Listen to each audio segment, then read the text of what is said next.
বোধ মানৱৰ মন হৈ গ'ল। ৰাম ইজনে সিজনৰ প্ৰতি জাতি হিংসা, ইজনে সিটো জাতি সিজনে দেখিব নোৱাৰে। জাতি মানে কোন? আমাৰ ধেৰ আছে নহয়, ধৰ্ম ভাগ আছে।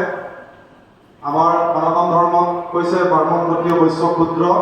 আমি অলপ আগত গাইছিলোঁ, দিনতেই মানৱ শৰীৰতেই চব সোমাই আছে, ব্ৰাহ্মণ ক্ষত্ৰিয় বৈশ্য ক্ষুদ্ৰ। সময়ত এইখিনি প্ৰয়োগ হয়। ব্ৰহ্মপুত্ৰ কৈছে যে ব্ৰাহ্মণ কোন, বামুণ কোন। ব্ৰাহ্মণ কোন, বামুণ কোন।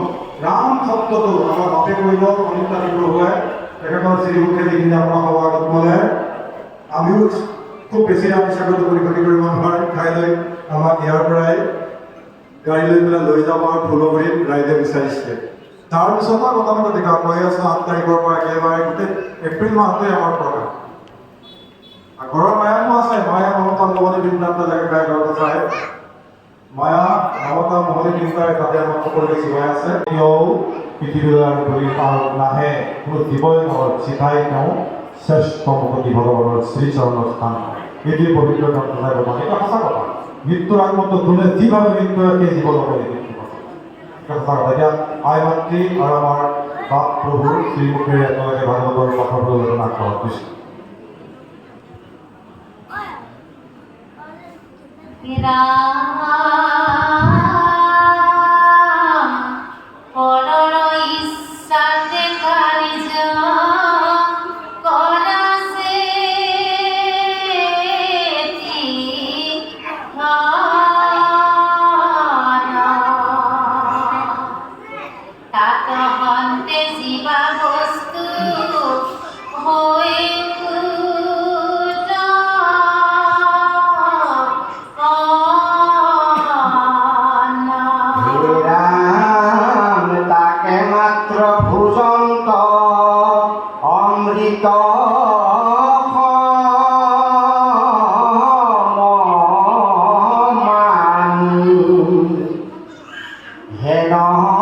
দেখি পাছে নিজ ভাতৃগণে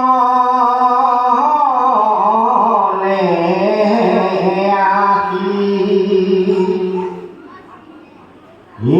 ৰাম হাতত কোদাল দিয়া বুলয় বচন ভালতে কুৰ তই এহি ভূমি খান হিমতে আচৰন্ত বাক্যতা বাৰ কিন্তু ভাল মন্দ দান নাহিকে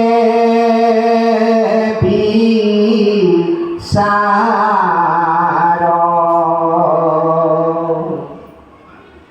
যিটো বৰ্ত পুতিবাক লাগে মাটি দিয়া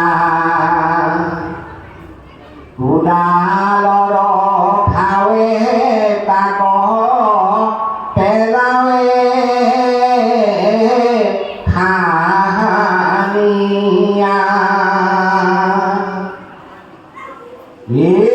ৰাম ভাল মতে বান্ধিবাক লাগে যিটো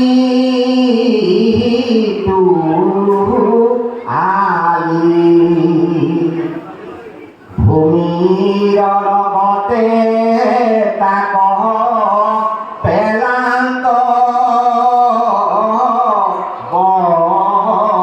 খালি রামে কোন বেলা ধান কাটি বাকল যাই জপায়াকা দন্ত কেঞ্চা ককাক চাই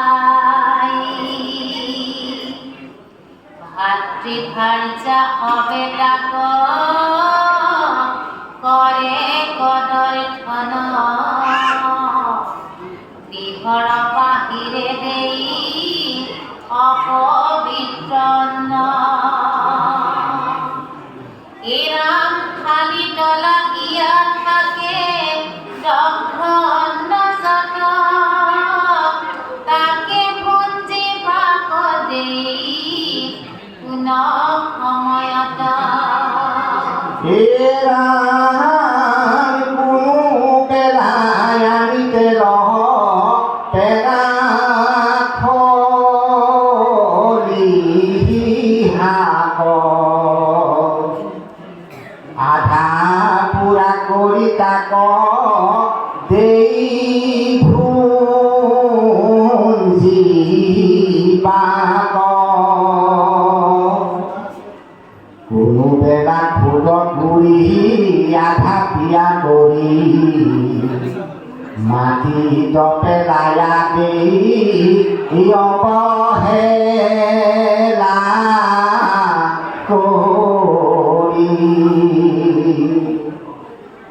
ভোকে খোৱা মাহমুণ্ড পাৱে যত মান মাটি বালি দুহ গুৰি কৰিয়ে স্থান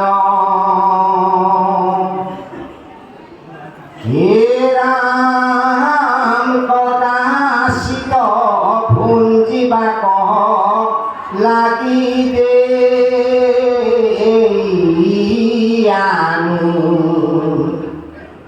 তাক ভোগ কৰহন্ত অমৃত মাহানি শ্ৰীমান কৃষ্ণ ইমানখিনি এতিয়া ইয়াত কথা কোৱা হ'ল তদসংগে খোৱা বৰ যি অন্নপ্ৰসাদ পবিত্ৰ আজি এইবিলাক ইয়াত কৈ দিছে কদাচিতো ভঞ্জিবাক লাগি সেই আনি তাকো ভোক কৰন্ত অমৃত সম মানি আৰু মানৱ জাতিয়ে পোকে খোৱা মাহমন্ত পাৱে যত মান মাটি বালি তুহ কৰি কৰিয়া এক স্থান কদাচিতো ভঞ্জিবাক লাগি সেই আনি তাকো ভোক কৰন্ত অমৃত সম মানি ইমান দুখ দুৰ্গতিৰ পাছত ইমানখিনি বাক্য আমাক কৈছে বচনে কৈছে পবিত্ৰ বাণীয়ে কৈছে গতিকে সেইখিনি নেওচিও তেওঁ